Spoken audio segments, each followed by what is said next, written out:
Hey guys, what's up? It's Charlie here, and today we're going to be looking at airplane pilots answer questions you've always wanted to know. We all see airplane pilots every time we go on a plane, but what actually goes on behind those cockpit doors? Nobody really knows, but today we actually have the answers to these very mysterious questions about pilots. From how much pilots sleep while flying the plane, to why pilots never have facial hair or piercings. But before we take off, why not subscribe and press the notification bell too? Coming up first, we have how do you get into the cockpit if it's locked? It's common knowledge that you can't just walk into the cockpit if you're a passenger. So how do the co-pilots and pilots get in and out of the cockpit? Well, there's actually a secret special code flight attendants and pilots use. This is sometimes necessary for flight attendants as well as pilots. For example, in the rare situation where both pilots lose consciousness. Before every flight, the captain of the aircraft finds out the code for that flight and gives it to the whole crew. After that code is entered, the door will be open for 1 minute unless the pilots disable it. Also, did you know that the pilots have CCTV inside the cockpit? This is a camera which can see who's at the door. So if they see someone trying to get in who's not a co-pilot or flight attendant, they won't open the door. Instead, they'll actually press a button that completely locks the door off. This means no one's able to get inside even if they have the code. Many people don't know this as it's very secretive, as they don't want the information falling into the wrong hands. But it sure is reassuring to know someone's got a way to get into the cockpit even if both pilots lose consciousness or fall asleep. Coming up next is, why do pilots never have facial hair or piercings? You may not have noticed this before, or maybe you have, but look at any pilot and you won't see a mustache or beard anywhere. You also won't see any earrings or piercings anywhere on their face. Well, this isn't because all pilots like to have an old school look. Beards, mustaches and piercings and any other kind of decorations on their face are not allowed. That's because all pilots must be able to properly wear an oxygen mask. This mask has to be fitted very tightly onto their heads. So that's why their faces should always be very clean and clear. Only small stubble is allowed on their face. Otherwise, they'd be putting their lives in danger as well as all of the passengers on the plane. In the event something bad happens with the plane, it's essential the pilots must be able to wear oxygen masks. And not only wear them, but wear them very tightly and securely. After all, they can't pass out as they're operating the entire plane. A piercing could easily tear or damage an oxygen mask. And if their beard or moustache is too bushy, this could lead to gaps in between their face and the mask. So that's why you'll never see a pilot have any facial hair or piercings. The next question you may want to ask a pilot is, what's the worst thing for a plane to hit? You may not know it, but when your plane's in the air, it's likely hitting a lot of things. For example, on many flights, birds are hit by planes. This can be bad if it goes into the turbine and messes it up. Also, if the bird is large enough, it could cause a severe dent in the plane. This can damage the plane's aerodynamics and make it much harder to fly, especially if it's a small aircraft. Another terrible thing for a plane to get caught in is a hailstorm. If this happens, this could severely damage the plane. Also, if the hail's big enough to crack the glass of the plane, this could make visibility very low. Sometimes planes are even hit by lightning. This is obviously very rare, but it can happen. In this event, small parts can fall off the plane, but luckily most modern planes are built to be lightning proof. But it's still pretty scary and can happen on many planes. However, most passengers likely won't know if their planes hit something like a bird. Of course, the pilot would notice, but they don't want to worry any passengers, so they don't mention it. Next up is, do you sleep while flying?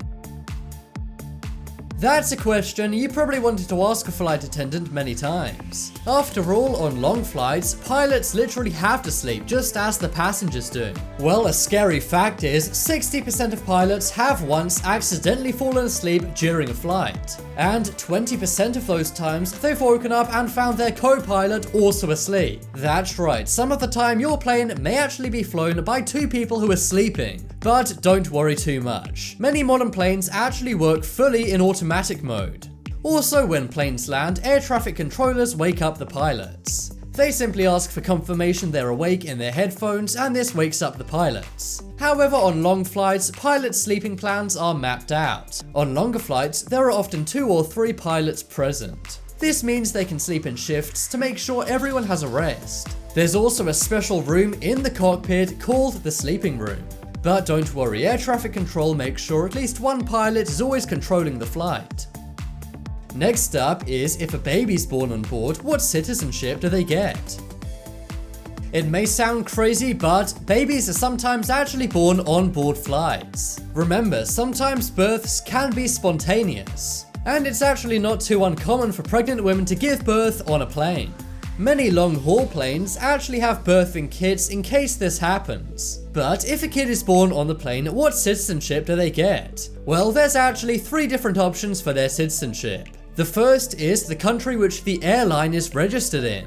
That's right, you could be anywhere in the world, but depending on the airline, this could affect your baby's citizenship. For example, if your baby was born on a British Airways flight, it could have British citizenship. Or if your baby's born on an Emirates flight, it could have United Arab Emirates citizenship. The second option for citizenship is the country over which the child was born. For example, if you happen to be flying over Iceland at that time, the kid could have Icelandic citizenship. Or if you happen to be flying over Brazil, the baby could have Brazilian citizenship. And the final kind would be the citizen of the country the plane landed in. That's right, your destination could be the citizenship of your kid. So if you landed in the USA, it would have American citizenship. Or if you landed in Russia, it would have Russian citizenship. In most cases, the first option is actually the most popular. That is, the country in which the airline is registered in. Not only that, airline babies get some free bonus gifts. For example, the chance to fly free to any part of the world during their entire life. That's because it's very rare for a baby to be born on an airplane. But chances are, if you're born on a certain airline, you're going to be using that airline for your entire life, just out of nostalgia. Next up is what do pilots eat while flying? You may assume that pilots get to choose from the same menu as passengers. But no, there's actually a separate menu for pilots which have a few different dishes they can choose from. But the captain actually gets the first dibs. For example, if the captain prefers chicken, the co-pilot will get the fish or the other meat. But that's not just because the captain's the highest ranking person on the plane. It's actually the best way to avoid food poisoning from having the same ingredients. The pilots are not allowed to eat the same food in case one of the foods has food poisoning. This means if one of the pilots fall ill during the flight, the other pilot can take over. However, there are some airlines that don't follow this rule and the pilots get the same food as the passengers. The next question we have is, why don't passengers get emergency parachutes? Let's say something terrible's happened to your plane and it's falling down from the sky. You may wonder in that situation, why don't they give an emergency parachute to every passenger on the plane? Well, while it may seem logical, it actually isn't. It may sound weird, but a parachute likely wouldn't save your life if a plane starts to fall. Even in a calm situation, most people can't put a parachute on correctly and land safely. Also, to jump out of a parachute with a plane safely, you need to be around 16,000 feet in the air. If your plane is falling rapidly, you're likely going to fall below that altitude very quickly. However, there's no laws against you carrying on your own parachutes. And some very scared passengers do actually take parachutes as carry-on luggage. You could try this out, but you should also remember that parachutes are very expensive. High-range parachutes can set you back as much as a good car. That's right, some professional parachutes can cost around $10,000 to $20,000. So maybe it's worth just risking it and not taking a parachute at all. And the final question you've always wanted to know from a pilot is, are pilots ever scared of flying? It may sound like some joke to think of a pilot who's scared of flying, but pilots actually say sometimes they are scared. But funnily enough, it's not of flying, instead it's of their plane malfunctioning. Did you know the biggest plane crash in history didn't even happen in the sky, it happened on the ground? In 1977, 2 airplanes collided on the runway and 600 people lost their lives. One fact to put your mind at rest is most incidents happen in the first 3 minutes of takeoff and the last 8 minutes before landing. Not only that, 96% of people who are in a plane crash actually survive. However, unluckily for pilots, the safest seats are in the back 5 rows. And also, any seats within 5 rows of an emergency exit are very safe too. But some pilots have actually admitted to being kind of scared sometimes when flying. So to reassure them, they do something like take a picture of their family or a stuffed toy on board with them. It may sound silly, but it gives them peace of mind when they're thousands of miles above the clouds.